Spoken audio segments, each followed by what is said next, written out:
Hello guys, आज हम class 9th के चैप्टर नंबर 2 चरों वाले रैखिक समीकरण के बारे में आज हम अध्ययन करेंगे, जिसके बारे में हम आपको बताएंगे कि दो चरों वाले रैखिक समीकरण हम किसे कहते हैं और दो चर क्यों कहते हैं, रैखिक समीकरण क्यों कहते हैं, और इसी के बारे में हम आज चर्चा करेंगे आपके सामने।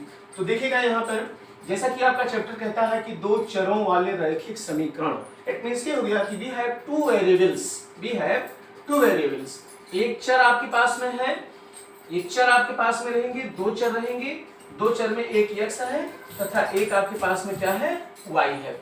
अब इनके बीच में हम एक संबंध स्थापित करेंगे। अगर इनकी घातें एक एक अगर हैं, अधिकतम घातें अगर एक एक हैं और ये कुछ कांस्टेंटों के साथ में अगर मिला करके एक समीकरण का रूप अगर धारण करते हैं, तो इन्हीं को हम लोग कहते हैं दो चरों वाले रैखिक समीकरण, linear equation in two variables. तो हमारे पास में दो चर राशियां हैं, एक x है और एक y राशियां हैं।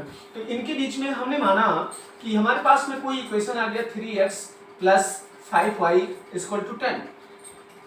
अब यहाँ पर आप लोग ये देख रहे हैं कि मेरे पास में दो चर हैं x और y, इनकी अधिकतम जो घात है वो एक एक है। अधिकतम घात एक होने की वजह से ही हम इनको रैखिक समीकरण कहते हैं। यदि यही घात अगर हमारे पास में अगर दो हो जाए या यही घात अगर हमारे पास में तीन हो जाए, तो ये हमारा रैखिक समीकरण तब नहीं रह जाएगा, तब हमारा ये रैखिक समीकरण हमारा बदल जाएगा। अगर दो घात अगर आ जाते हैं तो द्विघातीय समीकरण हो जाएगा, और तीन घात अगर आ जाते हैं तो त्रिघातीय समीकरण हो जाएगा। तो हमें आज इन्हीं के बारे में पढ़ना है, और ये हमारे पास में एक समीकरण मैंने अपने मन से मान लिया है, 3x + 5y = 10। 3x + 5y = 10।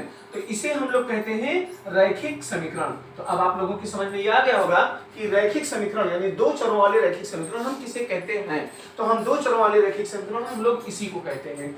जब हम लोग इसके व्यापक पद की जब बात करते हैं, व्यापक समीकरण की जब बात करते हैं यहाँ पर, तो व्यापक समीकरण जब हम लिखते हैं, किसका लिखते हैं व्यापक समीकरण? हम लिखते हैं दो चरों वाले रैखिक समीकरण का व्यापक समीकरण। तो ये आपका कहलाता है ax + by + c = 0। हमारा ये होता है linear equation in two variables, या linear equation in two variables, ये होता है इसका व्यापक समीकरण। इसी के आधार पर हमारे पास में समीकरण आते हैं और इनको हम लोग हल करते हैं। अब इनके पास में जैसे कोई अगर हम इक्वेशन ले लें, जैसे भी है 3x + 5y = 10, ये मेरे पास में कोई दो चरों वाला रैखिक समीकरण है। अब इसी को मुझे हल करना है। यदि हमें इसके x या y का मान अगर हमें मिल जाए, यदि हमें x का मान मिल जाएगा तो हम y का मान निकाल लेंगे बड़ी आसानी से, और y का मान अगर हमको मिल जाएगा तो x का मान हम लोग निकाल लेंगे इसको, ठीक है। तो उसके बाद में हम लोग यहाँ पर ये देखते हैं कि जैसे अगर हम लोग y की वैल्यू 2 ले लें, अगर हम y की वैल्यू 2 ले लें, तो हम 2 यहाँ पे रखने के बाद में जब हम इसको हल करते हैं तो हमें मिलता है 3x + 10 = 10 या 3x = 0। क्यों? क्योंकि 10 में से 10 जाएगा तो क्या बचेगा, आपका 0 बचेगा। तो x = यहाँ से हो जाएगा 0/3 = हो जाएगा हमारा 0। इस प्रकार से अगर हम देखें कि ये जो हमारे पास में लीनियर इक्वेशन था, इसका एक हल आया, और वो हल क्या आया, x की वैल्यू को हम लोग पहले लिखते हैं और y की वैल्यू को हम लोग बाद में लिखते हैं। तो इसका एक हल आया हमारे पास में 0,2। जब 0,2 जब हमारे पास में जब आया, तो इसी प्रकार से हम लोग इस समीकरण के एक नहीं, दो नहीं, कईयों हल हम इसके निकाल सकते हैं, कई हल निकाल सकते हैं। इसलिए ये कहा जाता है कि किसी भी रैखिक समीकरण के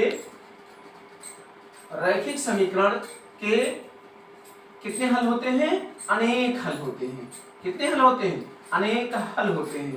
तो इस तरह से हमारे पास में इनके अनेक हल आ जाएंगे। जैसे अभी हमने y = 2 लिया था तो हमको x का मान 0 मिला। इसी प्रकार से अगर हम लोग y की वैल्यू अगर हम लोग यहाँ पर 3 ले लें, तब फिर देखते हैं कि क्या मिलता है हमको। तो 3 + 5 × 3 = हमारे पास में 10 हो जाएगा, अर्थात 3x + 15 = 10 हो जाएगा, अर्थात 3 = 10 - 15 = 3x = हमारे पास 5, x = -5/3। आपने